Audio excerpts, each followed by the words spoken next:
Bismillahirrahmanirrahim. Assalamualaikum warahmatullahi ta'ala wabarakatuh.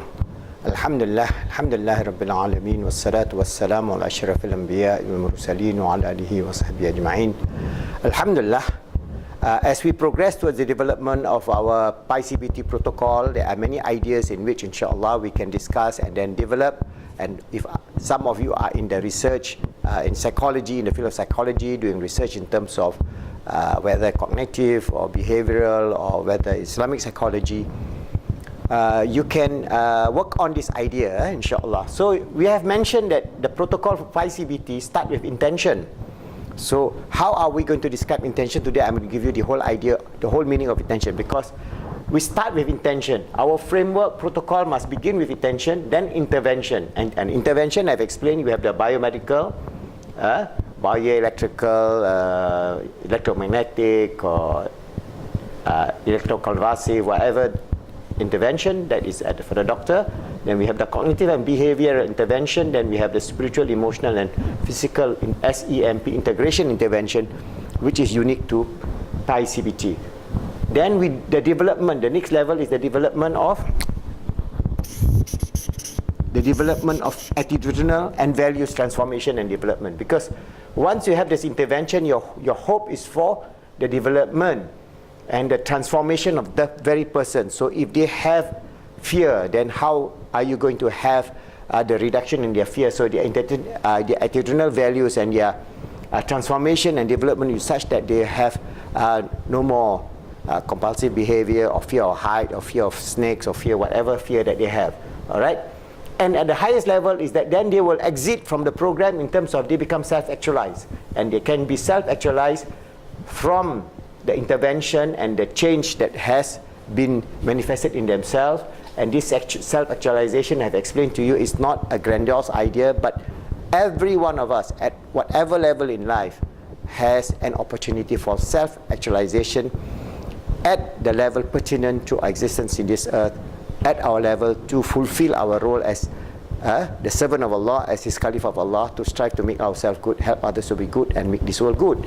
So today I'm going to explain to you the idea of intention. All right. I'm trying to summarize to you in graphical form, Ihya Ulumuddin. All right. This copy. Al-Hajj Maulana Fazlul Karim, this is a very old copy that I have, I think some 35 years ago, all right, which, you know. So basically, Al-Ghazali have explained in detail this whole idea of intention in book 1, book 2, book 3. In his book of worship, he explained it. In his second book, book of constructive virtue, book 1, book 2 of constructive virtue, there are 2 books, all right. And then in the book of destructive evil, he explained. So all this is just Ihya Ulumuddin, which is very, very fantastic actually. Once you start to understand the whole idea of the explanation of this fantastic gift of Allah, Hujjatullah Al-Imam Ghazali, this genius, you can understand how it is relevant to modern psychology actually.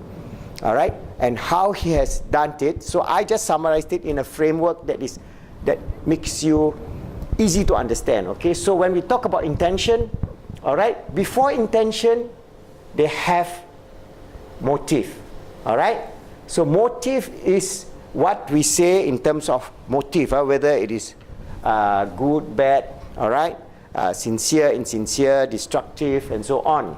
All right, so when we have motive, this motive will then drive the intention.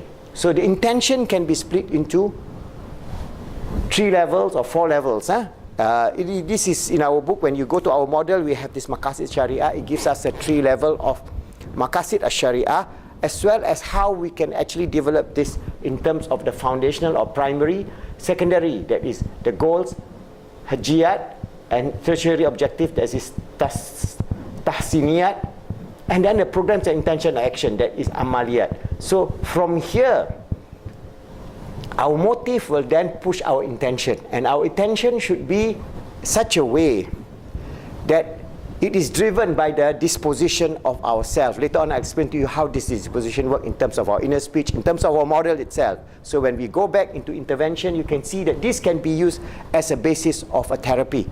Pi-CBT therapy, as well as a basis for Pi-CBT to transform in terms of predisposition, current disposition, and future disposition or habits, values, and so on. So from the intention, it will drive will or action, and then will or action will drive the consequence. So once we know this flow, we would then be able to have an idea of how to correct ourselves based on Al-Ghazali's idea or concept of intention. So I'm just going to read a few places in his book 2, all right?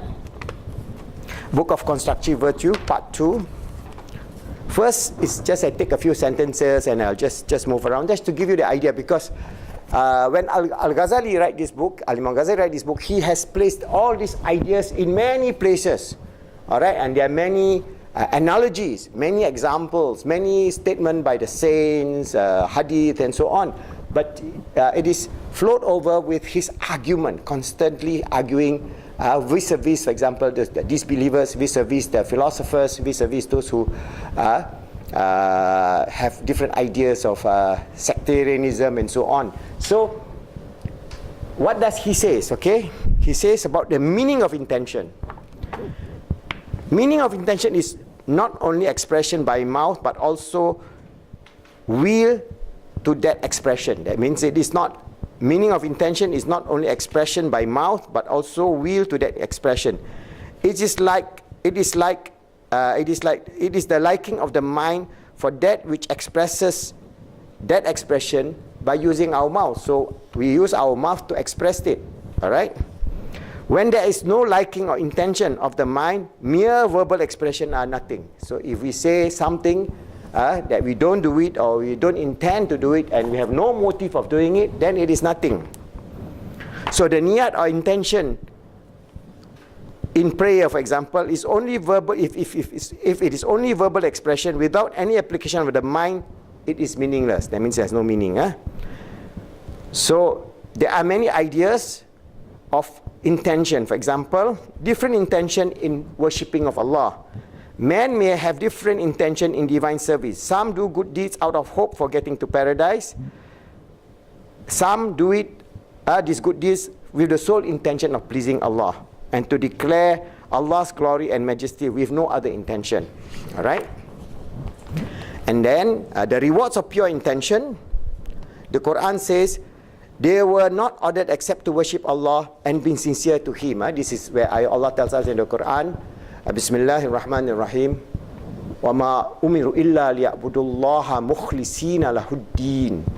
They were but commanded to submit to Allah, مُخْلِصِينَ لَهُ الدِّينَ, with sincere intention, will, and submission. So beautiful. All right? Allah also says, let one who hopes, in the Quran, this is a translation, in Surah 18, verse 110, let one who hopes to meet his Lord do good works and do not associate anyone in the service of his Lord or Allah.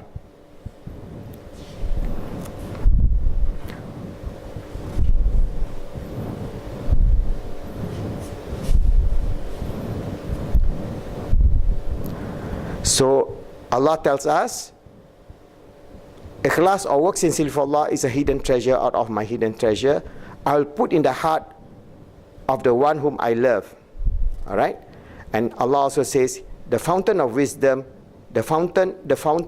flows in the heart of those who worship Allah sincerely for 40 days, and so on. So there are many ideas here, but what is important is for us to understand this nature of intention. So from here, if our intention is sincere and good, and it is the foundational aspect. So this foundational aspect must be driven by what? It must be driven by our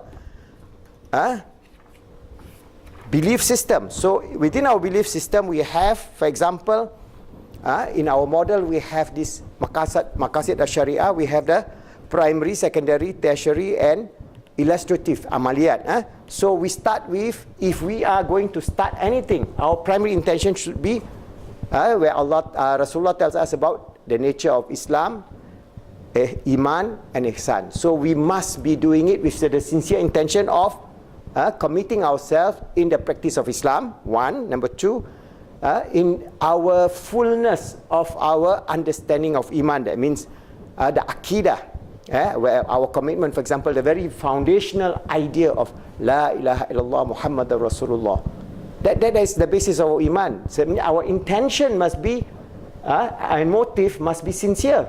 Because if we say La ilaha illallah Muhammadur Rasulullah with no intention, again it has no meaning, it has no purpose. So the motive and intention will then affect the actions, whether it is good or bad, negative, and then the consequences, which I explain later. So we have first Islam, iman, then ihsan. And ihsan is the absorption of ourselves into understanding the grandeur and the glory of Allah from the perspective of His attributive aspect, not the Zat. We will not be able to do that. So we dwell on that, and in ihsan is our intention will be achieving perfection in worship based on one's personal awareness of Allah's presence, love and compassion. Prophet Muhammad sallallahu alaihi wasallam says, ihsan is the worship of God as though you see Him, and if you cannot see Him, then He sees you. This is Hadith Jibreel. So here we can see that once we have taken this intention with sincerity, the motive is sincere, then whatever that we do in terms of the will and action, and the consequences will be positive. So this concept of intention would then being able to draw us, for example, at the second level of in terms of what we need to do in terms of programs of action. For example, at Amaliyat, what we can do? There are many things that we can do. And every day we must start with our intention. All right? If, for example, you are a Muslim, you start your intention every day when we say our prayer. Inna salati wa nusuki wa ma yahya wa mamati lillahi rabbil alamin.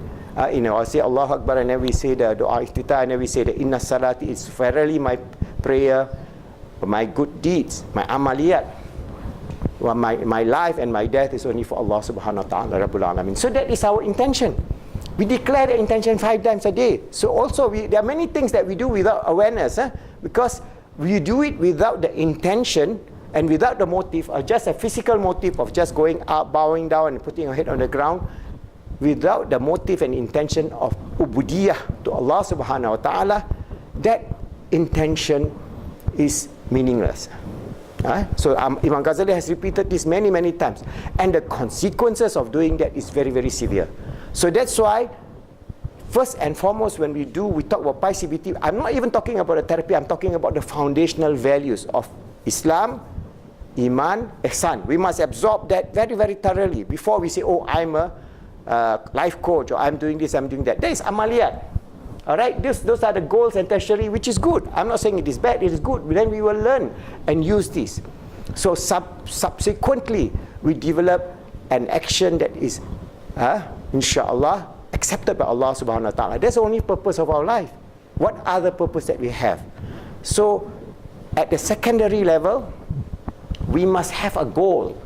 Our hujiyat and our tasniyat must be congruent to which of our ideal and our way of life, in which inshallah we would be able then to implement it. That means I have explained the previous video, our belief and our action must be congruent, they must be together. But if our belief and what we do is here, what we say is here and what we do is here, there's a big gap, that is cognitive dissonance.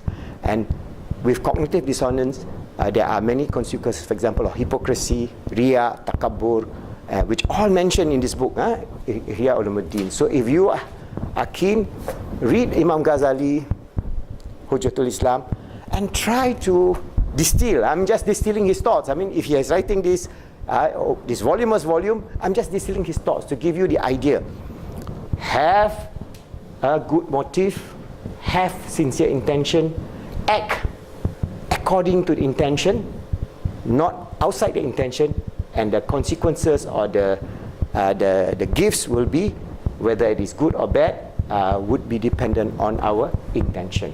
So inshallah, the next video I'll explain even greater detail on intention, on how we're going to apply this to Pi-CBT in our development of positive Islamic cognitive behavior therapy, inshallah.